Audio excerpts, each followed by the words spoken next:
Всем привет, ребята! Принесли компьютер вот с такой проблемой. Здесь была видеокарточка, и когда снимали крышку, очень сильно гудел компьютер. Как выяснилось, вот это работало, это так громко, вот этот кулер. Кулер, если честно сказать, уже подгулявший, и нужна его замена. Я пробовал искать другие кулеры, но ничего не получилось. И сейчас я расскажу вам, как я решил эту проблему. Значит, я взял спирт и мочил вот такой вот туда, и вот здесь полностью в середине прошелся. Вот. Как видите, вот какие были результаты. Видите, да?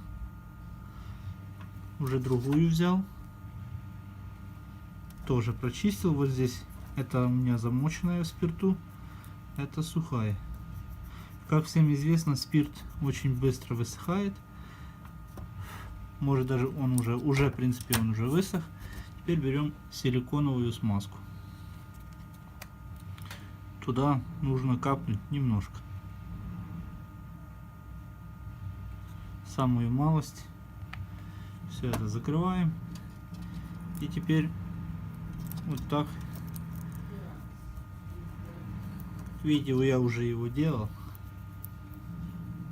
Ну, тогда я этого не делал, то есть то, что я сейчас показываю. Я просто тогда замазывал смазкой, но на месяц хватило. Сейчас я вижу, что уже кулер даже лучше крутится. Может быть, будет гудеть, посмотрим. Ну и давайте соберем его теперь и поставим в наш системник и продолжим это видео. Ну что ж, надеюсь, теперь ее еще на месяц хватит.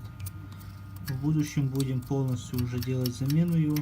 Сейчас нужно ее покрутить, правда, перевернуть вот так, чтобы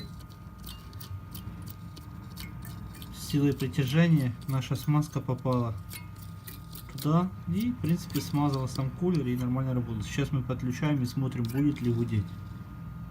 До этого очень сильно гудело.